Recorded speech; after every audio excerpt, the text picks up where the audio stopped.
Hello बच्चों, कैसे हैं आप? आशा है सभी स्वस्थ और मस्त होंगे। आनंदम की कक्षा में आप सभी का स्वागत है।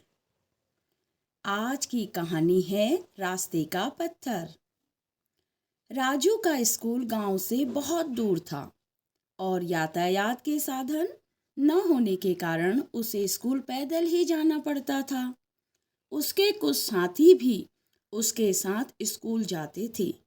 एक दिन स्कूल जाते समय रास्ते में राजू का पांव एक बड़े से पत्थर से टकरा गया।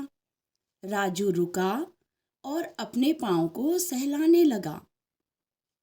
फिर पत्थर की ओर देखकर वह सोचने लगा कि इस पत्थर से तो किसी और को भी चोट लग सकती है, इसलिए मुझे इस पत्थर को रास्ते से हटा देना चाहिए। राजू ने अपने दोस्तों को पत्थर हटाने में सहायता करने को कहा, परंतु उन्होंने मना कर दिया कि हमें स्कूल पहुंचने में देर हो जाएगी। तब राजू अकेले ही पत्थर हटाने लगा।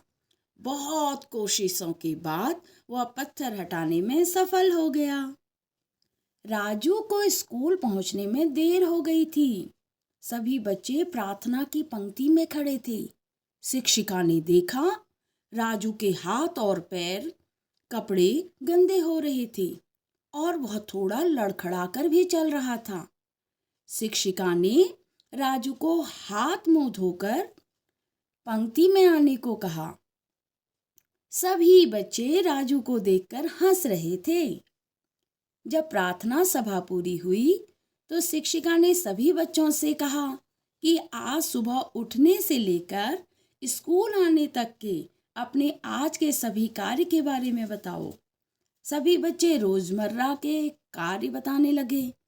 राजू की बातों में पत्थर को खिसकाकर सड़क के किनारे रखने की बात भी आई। तब शिक्षिका ने कहा, राजू, तुम भी और बच्चों की तरह पत्थर को रास्ते में छोड़कर क्यों नहीं आए? तब राजू बोला, मैडम जी, अगर वो पत्थर वहीं पर रहता और लोगों को भी चोट पहुंचाता। राजू की बात सुनकर शिक्षिका मुस्कुराने लगी। सभी बच्चों ने राजू के लिए तालियां बजानी शुरू की। राजू भी अपने पैर पर लगी चोट भूल चुका था। तो बच्चों, कैसी लगी आज की कहानी? अच्छा, अब मुझे बताइए, ऐसी किसी घटना के बारे में जब आपने किसी की सहायता की हो। क्या आपने अपने माता पिता के बिना कहे कभी उनकी मदद की है? यदि हाँ, तो क्यों? नहीं, तो क्यों? हम किसी की मदद क्यों करते हैं? जिसने आपके साथ कभी बुरा बर्ताव किया हो, फिर भी जरूरत पड़ने पर आपने क्या उनकी मदद करने की सोची है या उनकी मदद की है? विचार करें। ओके बच्चों, बाय बाय।